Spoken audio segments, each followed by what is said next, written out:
මම අද ඔයාලට කියලා දෙන්න යන්නේ 6 වසර ගණිතේ පොතේ තියෙන කුණ කිරීම යන ගැටලු. හරි. අපි බලමුකෝ අපේ පළවෙනි ගැටලුව. 19 වැඩි කිරීම 19.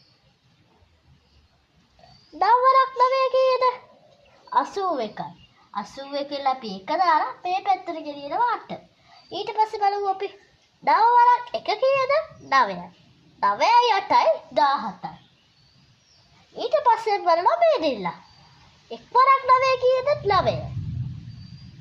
ඒක අපි දාලා මෙතන ඉල්ලතු මෙතන. හරි. ඊළඟට බලමුකෝ අපි එක්වරක් 1 කීයද? 1යි. ඊට පස්සේ ඔන්න ඒ 1යි 7යි 9යි කීයද? 16න් 6 ලිව්වා. එකක් ඉතිරි. 1යි 1යි කීයද? 2යි. 2යි 1යි කීයද?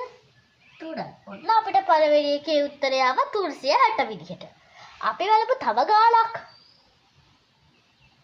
1000. ගුණ කිරීම 20.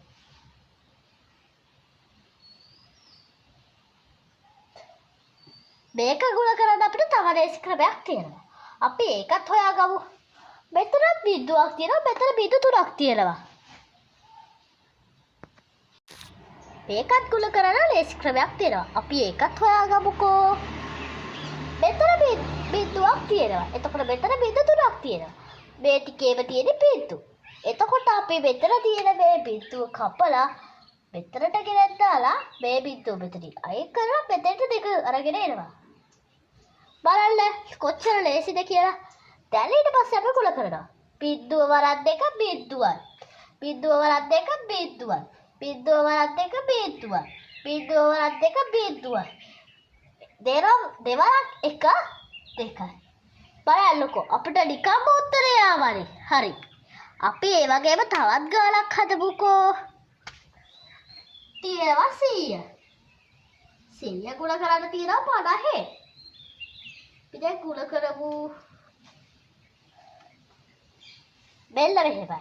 මේ බිඳුව මෙතෙන්ට ගේමුකෝ අපි.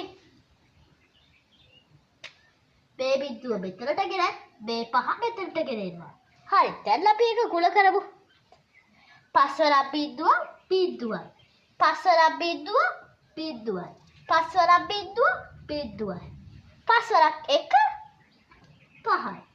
ඒකේ උත්තරෙත් ආවා. බලන්නකෝ යාළුවනේ අපිට ගණිතේ ගුණ කරන්න ලේසි ක්‍රම ටිකක් හම්බුණානේ. බලන්න යාළුවනේ. හරි අපි තව ගානක් හදමුකෝ. 305 වැඩි කිරීම 25. 5 වරක් 5 කීයද? 25යි. 25 5 දාලා දෙකක් ඉතිරි. 5 වරක් බිඳුව කීයද? බිඳුවයි. බිඳුවයි 2යි 2යි. 5 වරක් 3 කීයද? 15යි. ගාන අවසානයේ ලියාගත්ත දෙක බහලා දාමු. ඊට පස්සේ අපි දෙවරක් 5 කීයද? 10යි. එකක් ඉතිරි.